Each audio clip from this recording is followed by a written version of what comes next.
그래서 매학기 성적 장학금을 받았는데 저희 때는 이제 학교 홈페이지에 뭐 희한하게 그런 게 항상 떴어요. 학교 홈페이지에 시험 보고 나면은 며칠 있다가 전교 1등부터 10등까지가 홈페이지에 딱 떴습니다. 그러다 보니까 어떤 일들이 생겼냐 하면은 시험 기간만 다가오면은 주변에 많은 전도사님들이 오셔서 수업을 타이핑한 자료들 그리고 시험 공부한 자료들을 좀 줄 수 있냐 이렇게 물어보는 분들이 굉장히 많았습니다. 저는 제게 주신 것들이 다 하나님이 주신 것이다 라는 그런 마음으로 거의 3년 내내 굉장히 선한 마음으로 드렸습니다.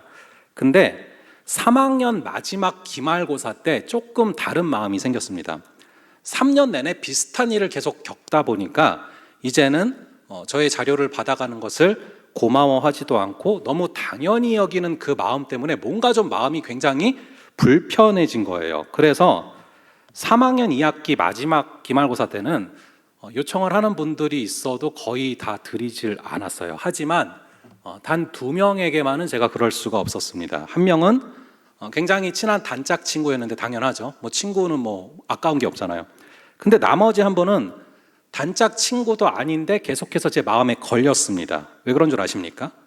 많은 분들이 이 자료를 받을 때만 연락을 하지 시험이 끝나고 나면 언제 그랬냐는 듯이 잠잠해집니다. 하지만 한 분만은 유독 매번 시험이 끝날 때마다 감사하다고 막 인사도 하시고 그리고 성적이 공개되면 축하하는 연락도 오시고 그리고 중요한 게 계약하면 매번 탕수육을 사주셨습니다.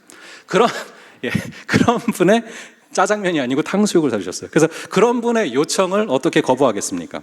그분에게 다른 분들과는 다른 마음이 생기는 것이 당연한 인지상정이죠. 아마도 저는 그분에게 감동을 했던 것 같습니다. 오늘 본문에는 주님의 마음을 감동시킨 한 사람이 등장을 합니다. 마치 제가 저에게 극진할 정도로 감사를 해주신 그분께 감동을 한 것처럼 주님을 감동시킨 한 사람이 등장을 합니다. 이 주님을 감동시킨 그 사람은 나병 환자인 사마리아 사람이다 라고 기록이 되고 있습니다. 이 사람은 다른 9명의 나병 환자들과 동일하게 함께 격리되어서 지냈고 또 동일하게 함께 병이 치유되는 기적의 역사를 경험합니다. 그런데 유독 이 한 사람만이 너의 믿음이 너를 구원하였다 라는 말씀을 듣게 됩니다. 이 사마리아 나병 환자의 어떤 측면이 주님께 구원을 얻을 만한 믿음으로 보여졌을까요? 사실 나머지 나병 환자들 역시 믿음이 없던 건 아닙니다. 예수님께서 예루살렘으로 가시던 도중에 자신을 부르는 간절한 소리를 듣게 되셨어요. 저 멀리서 10명의 나병 환자들이 소리를 칩니다. 예수 선생님이여 우리를 불쌍히 여기소서. 여기서 우리가 읽은 선생님으로 번역된 단어는 에피스타타라는 단어인데 이 단어는 주인이란 뜻을 갖고 있습니다. 누가복음 8장 24절 등에서 사용된 용례를 볼 때 이 단어는 제자들이 자신의 스승인 예수를 부를 때 사용하는 단어입니다. 즉 나병 환자들이 예수를 에피스타타라고 부른 것은 예수를 병을 고칠 권위를 가진 주님으로 인식했다라는 것을 정확히 보여주고 있습니다. 그들은 주님에 대한 기본적인 믿음을 갖고 있었던 것이죠. 또한 불쌍히 여기소서에 해당되는 단어가 엘레손이라는 단어인데 이것은 많은 부분에서 인간의 비참한 현실에 하나님의 은혜가 부여되는 것을 뜻하는 단어로 사용됩니다. 따라서 나병 환자들의 이 외침은 인간의 힘으로는 고칠 수 없는 이 나병까지도 예수님께서는 낫게 하실 수 있다라는 그런 믿음의 고백인 것이죠. 특히 이들은 가서 제사장들에게 너희의 몸을 보이라 라고 하셨을 때 아직 낫지 않았으면서도 낫게 될 줄로 믿고 나아갔던 대단한 믿음의 소유자들이에요. 그들이 가던 도중에 낫다라고 써져 있거든요. 그래서 우리가 오늘 본문 14절까지만 본다면 이들의 믿음은 굉장히 대단해 보입니다. 하지만 불행하게도 그들은 그렇게 평가를 받지 못합니다. 왜냐하면 오늘 본문은 14절에서 끝나는 게 아니라 19절까지 가고 있기 때문에 그래요.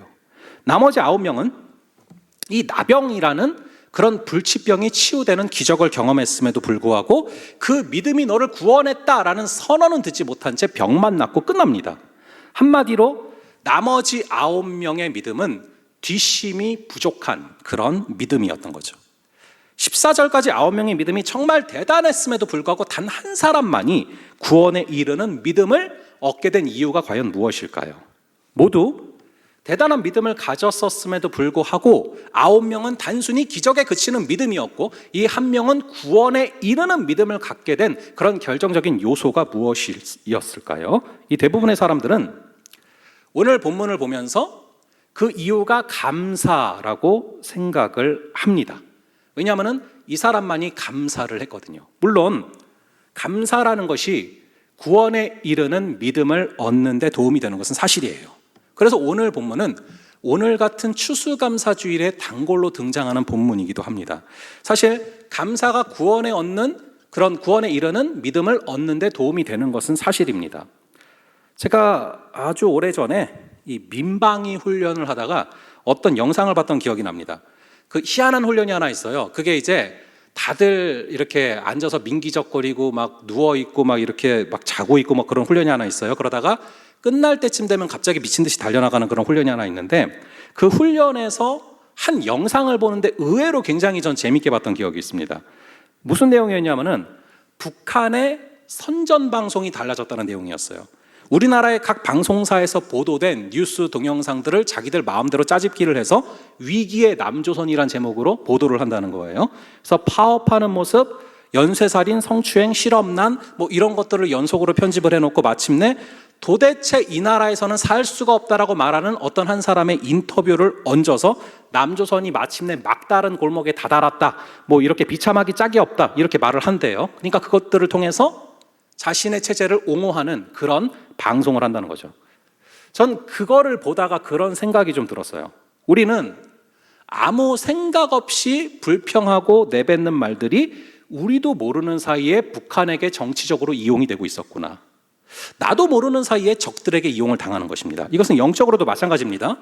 우리가 감사하지 않은 채, 감사를 모르는 채 원망과 불평만을 한다면 이것은 우리의 원수인 마귀를 이롭게 하는 것이죠. 이 원망은 우리의 영혼을 황폐하게 만들고 하나님께 나아가지 못하게 만듭니다. 반면에 감사는 우리의 영혼을 건강하게 만들고 하나님께 나아가는 길을 활짝 열어줍니다. 구원에 이르는 믿음을 얻기 위한 훌륭한 기본 조건에 해당이 되는 것이죠. 하지만 단순히 이 감사가 9명의 기적에 그치는 믿음과 이 단 한 명의 구원에 이르는 믿음을 가르는 결정적인 요인이었을까요? 오늘 본문을 자세히 보시면 기적에 그치는 믿음과 구원에 이르는 믿음을 갈랐던 결정적인 요인들이 본문 가운데 굉장히 자세하게 기록되어 있는 것을 보게 됩니다. 이 본문에서 등장하는 10사람은요, 모두 나병 환자였습니다. 당시 이스라엘 사회는 나병에 걸린 사람들을 다 나병촌에 몰아넣어요. 그러면 마치 이제 그거랑 흡사하죠. 마치 코로나 환자가 예전에 걸렸을 때 확진되면 다 확진돼가지고 이제 격리되는 거랑 흡사합니다.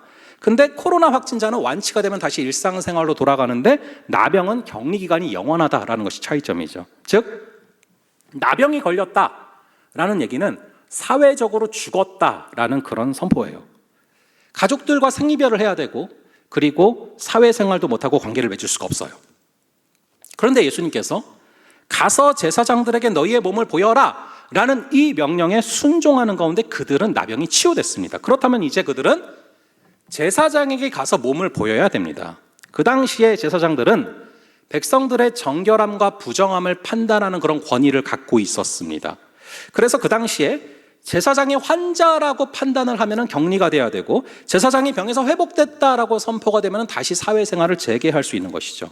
누가는 의사였기 때문에 이런 부분을 상세하게 기록하고 있다라고 보여지는데요, 나병이 나왔다면 제사장에게로 가서 보여줘야지만 그때부터 이 사회생활이 재개가 되고 모든 활동들을 재개할 수 있는 것이죠. 즉 제사장에게 가서 치료된 환부를 보인다는 것은 사회적인 삶을 다시 시작하기 위한 관문을 통과하는 것입니다. 그래서 모든 사람들은 굉장히 신나서 제사장에게로 달려갔을 겁니다. 왜냐하면 그 관문만 통과하고 나면 그토록 보고 싶었던 친구들, 그토록 보고 싶었던 가족들 다 만날 수 있기 때문이죠.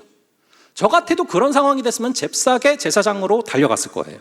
하지만 단 한 사람, 이 사마리아 나병 환자는 그 제사장이라는 관문으로 달려가기 전에 거꾸로 방향을 돌려서 예수님께로 간 것입니다. 이게 바로 믿음이에요. 가족도 친구도 아무도 만날 수 없는 상황이었다가 이제는 제사장이라는 문만 통과하면 그 모든 것들이 회복되고 이제 다시 모든 것들을 누릴 수 있는 그 상황인데, 근데 사마리아 나병 환자는 그렇게 기다렸던 관계들을 다시 맺으려고 제사장이라는 관문으로 달려가는 것이 아니라 거꾸로 돌려서 예수님께로 가서 예수님과 가장 첫 번째로 관계를 맺는다라는 것이죠. 이게 바로 예수님께서 바라는 믿음이고 구원에 이르는 믿음이라는 것입니다. 나에게 무슨 문제가 생겨서 그 문제를 해결하려고 예수님께 나아간다면 그것은 아주 믿음의 기초적인 단계죠. 물론 예수님께서는 그러한 문제들을 해결해 주실 수가 있습니다. 하지만 그것은 문제가 해결되는 과정을 통해서 하나님을 보라고 그 문제를 해결해 주시는 것이죠. 예수님과 첫 번째로 친밀한 관계를 맺으라고 그 문제를 해결해 주시는 것입니다. 이 사마리아 나병 환자는 그러한 믿음의 비밀을 명확히 알고 있었던 것이죠. 그래서 그는 나머지 9명과는 다르게 예수님께 가장 먼저 찾아왔습니다. 그렇게 찾아왔을 때 우리 예수님께서 그래, 너 마침 잘 왔다. 평생 내 옆에만 붙어 있어라. 네가 그렇게 보고 싶었던 아내나 아이들, 부모님한테 갈 생각하지 말아라 라고 반응을 하실까요? 아니에요. 예수님과 친밀해진 상태에서 삶으로 보내십니다. 우리는 예수를 찾아온 사마리아인에게 예수님께서 일어나 가라 라고 말하는 걸 보게 됩니다. 너의 믿음이 너를 구원하였도다. 사실 이 사마리아 나병 환자의 얘기는 아주 먼 옛날 이 사마리아 사람의 얘기가 아니라 바로 오늘날 우리의 얘기예요. 사실 우리 모두는 나병 환자입니다. 오호라 나는 곤고한 자로다. 누가 이 사망의 몸에서 나를 건져내랴 라는 로마서 7장 24절의 말씀이 바로 우리의 고백 아닙니까? 사실 우리는 문둥병자라고 할 만큼 굉장히 영적으로 비참한 상태예요. 그렇기 때문에 우리는 날마다 십자가를 체험을 해야만 합니다. 이 십자가의 죽음을 경험하기 전까지 나는 굉장히 많은 일들과 굉장히 많은 사람들과 관계를 맺으면서 살아갑니다. 내가 진행하고 계획하는 일들이 굉장히 잘 되는 것처럼 보여도 나는 나병 환자이기 때문에 마치 나병 환자가 손을 대면 다 부정해지는 것처럼 내가 손을 대는 것들이 사실은 부정하게 되고 또 내가 또 어떤 것들에 닿았을 때 나 역시도 내 마음이 부셔지는 것들을 우리는 너무나 많이 경험합니다. 하지만 날마다 기도하면서 이 십자가를 경험하면서 그런 모든 것들로부터 격리가 되고 나면은 다시 태어날 수 있게 되는 것이죠. 근데 중요한 것은 이 타락한 나병 가운데 맺었던 관계를 십자가의 죽음을 통해서 끊어버린 뒤에는 그 어떤 것도 만져서는 안 되고 그 어떤 일과 그 어떤 사람과도 관계를 먼저 맺으면 안 되고 언제까지 그래야 되냐면은 예수님으로 먼저 달려가서 예수님과 먼저 친밀해지고 나서 그 다음에 관계를 맺어야 된다는 거예요. 이 십자가 죽음을 경험한 후에는 아무런 일에 대한 걱정도 아무런 사람에 대한 염려도 하지 마시고 예수님께만 집중을 해야 됩니다. 그리고 예수님과의 관계가 친밀해지고 충만해진 그 상태에서 세상으로 나가야 된다는 것이죠. 즉 예수님과의 관계를 먼저 맺고 그 관계를 기반으로 사람으로 그 관계를 맺고서 또 일로 우리가 나아가야 한다는 것입니다. 왜 그래야만 할까요? 여러분, 내가 하나님을 만나면 나는 어떤 존재가 되는 줄 아십니까? 나는 하나님이란 분을 만나면 피조물이라는 존재가 됩니다. 이 피조물이라는 정체성이 여러분 굉장히 중요합니다. 제가 여러분이랑 만나면 목사님이에요. 그리고 부모님이랑 만나면은요, 저는 아들이고요. 우리 아내랑 있으면 전 남편이에요. 근데요, 중요한 것은 내가 하나님이랑 있으면 저는 피조물입니다. 그분은 창조주고 저는 피조물이에요. 이 피조물로서 하나님과의 관계가 그 무엇보다 가장 중요한 첫 번째가 되는 거예요. 내가 첫 번째로 맺는 관계가 누구냐에 따라서 나의 정체성이 결정이 되고 내가 어떤 사람인지가 결정이 되는 거예요. 그래서 우리는 가장 첫 번째로 날마다 먼저 찾아가야 되는 분이 예수님이 되어야 돼요. 그러면 우리는 그 예수님과 함께 만날 때 그분은 창조주고 우리는 피조물이기 때문에 우리는 받는 자로서의 정체성을 갖게 돼요. 여러분, 받는 자가 할 일은 딱 2개밖에 없습니다. 받는 거, 그리고 받는 것에 대한 감사예요. 이렇게 우리가 피조물로서 받는 자가 되고 나면은 우리가 고난처럼 보이는 일도 다 받은 것입니다. 성공처럼 보이는 일이 생겨도 그거 역시도 다 받은 것입니다. 고난을 주셔도 성공을 주셔도 다 필요해서 그분께서 주시는 것이 되는 것이죠. 그렇게 될 때 우리는 성공 그 자체에 빠지지 않습니다. 그분이 필요해서 주신 것일 뿐이니까요.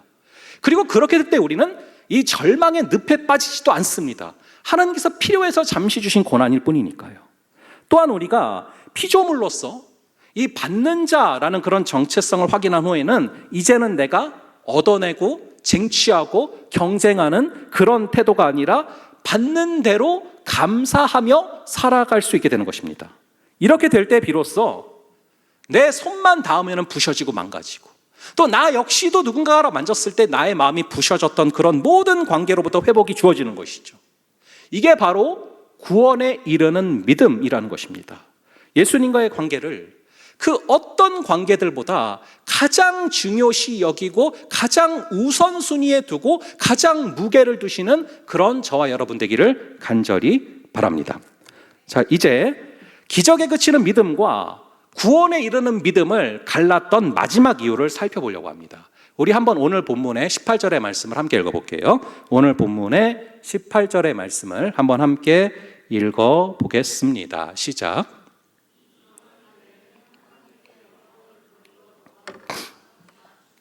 이 구절은 주님께서 구원을 얻는 믿음이라고 표현한 것이 돌아온 사마리아 사람에게서 어떠한 형태로 나타나고 있는가를 잘 보여주고 있어요. 이 구원을 얻게 하는 믿음은 바로 하나님께 영광을 돌리는 그런 상태로 나타나고 있는 것입니다. 이 돌아온 사마리아인이 영광을 돌리며 돌아왔다라고 되어 있는데, 이 영광은 과연 무엇을 의미하는 단어입니까? 이 영광은 한자로 직역하면 번영하는 빛이라는 뜻을 갖고 있고요. 좀 더 자세히 풀어보면은 몸이 귀하게 되어서 이름이 세상에 빛날 만한 광채라는 뜻을 갖고 있습니다. 이게 사전에서 찾아본 정의인데 저는 볼 때마다 무슨 뜻인지를 모르겠어요. 근데 제가 한번 이걸 말씀드린 적이 있습니다. 어떤 결혼식을 갔는데, 다른 결혼식도 많이 갔는데 그 결혼식이 이상하게 굉장히 집중이 잘 됐었어요. 그걸 말씀드린 적이 있습니다. 왜 그런가 굉장히 의아했는데 이유는 하나였어요. 그 결혼식장의 구조 때문이었어요. 그 결혼식장이 전체가 다 암전되고 신랑과 신부가 서 있는 곳에만 이 스포트라이트가 쏟아지는 구조였는데, 그러다 보니까 굉장히 집중이 잘 됐던 거예요. 전 그걸 깨닫는 순간 영광이 바로 저런 뉘앙스가 아닐까 하는 생각에 스치고 지나갔습니다. 그리고 아직까지도 전 그걸 묵상해요. 주변의 모든 사람에게 다 시꺼멓게 돼 있는 상태에서 단 한 사람에게만 조명이 쏟아져서 그 사람에게만 빛이 비치고 있는 상태가 바로 그 사람에게 영광을 돌리고 있는 상태가 아닌가라는 생각을 한 거죠. 결국 하나님께만 영광을 돌린다라는 뜻은요, 다른 것은 깜깜할 정도로 안 보이고 오직 하나님한테만 스포트라이트가 쏟아지는 상태를 뜻하죠. 즉, 내 마음이 여러분 생각보다 굉장히 커요. 내 마음이라는 무대가 있어요. 내 마음이라는 스테이지가 있거든요. 거기에는 굉장히 많은 것들이 있습니다. 그런데 내 마음이라는 무대에서 오직 하나님에게만 조명이 쏟아져서, 하나님에게만 스포트라이트가 쏟아져서 세상과 나는 간 곳 없고 구속한 주만 보이는 상태, 그게 바로 오직 주께 영광을 돌리는 상태인 거예요.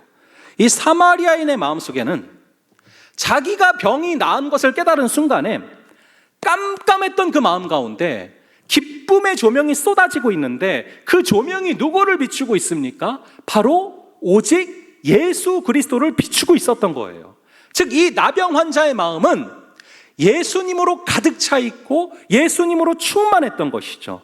이 영광이라는 단어가 헬라어로 독사조라는 단어인데, 이것은 영광이라는 뜻의 명사기도 하지만 영광으로 가득 차다라는 동사로 쓰이기도 합니다. 따라서 하나님께 영광 돌린다는 것은 어떤 사람의 마음이 하나님으로 가득 차 있다라는 뜻이랑 똑같은 거예요.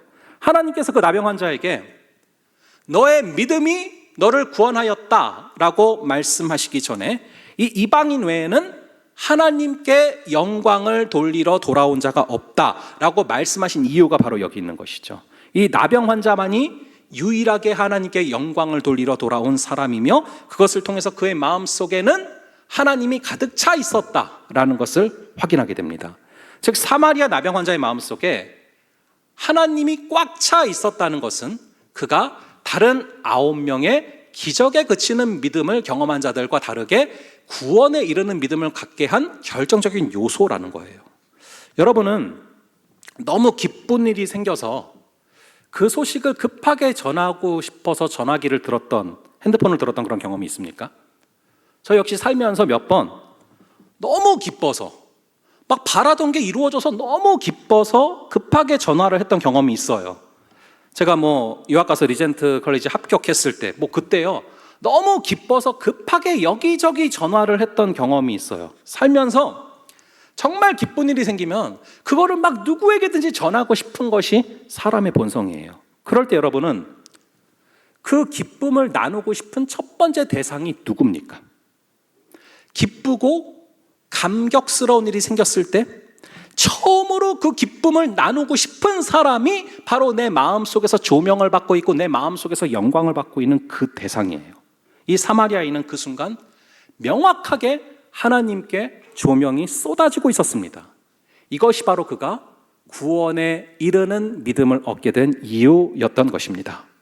여러분, 기쁜 일이 생겼을 때 내 마음속에 가득 차고 또 내 마음속에 오직 조명이 떨어지며 오직 그 기쁨을 가장 먼저 전하고 싶은 사람이 예수 그리스도가 되시기를 간절히 바랍니다. 우리는 이 14절까지 이 9명의 믿음이 정말 대담했음에도 불구하고 이 19절까지로 가면서 단 한 명만이 구원에 이르는 믿음을 얻게 된 이유가 뭔지를 살펴봤습니다. 바로 9명의 기적에 그치는 믿음과 단 한 명의 구원에 이르는 믿음을 갈랐던 요인은 바로 첫 번째로 관계에 있어서 가장 우선순위를 예수님께 두는 것이었습니다. 또한 그처럼 사마리아인이 가장 우선순위를 예수님께 두고 가장 첫 번째로 제사장이라는 문을 통과하기 전에 돌아서 가장 먼저 예수님과 관계를 맺을 수밖에 없었던 이유는 그의 마음이 예수님으로 가득 차 있고 예수님으로 충만했기 때문입니다. 간절히 바라기는 여러분들이 추수감사절을 맞이하면서 여러분의 그 심령이 오직 예수로 충만하여서 여러분들이 가장 기쁜 일이 있을 때 생각나는 것이 바로 예수 그리스도요. 그리고 여러분들이 살면서 가장 집중되는 그분이 예수 그리스도요. 그리고 그분으로 말미암아 감사하며 걸어갈 수 있는 그런 저와 여러분 되기를 간절히 바랍니다. 우리 이 시간 충만이라는 찬양 함께 찬양하면서 나아가겠습니다.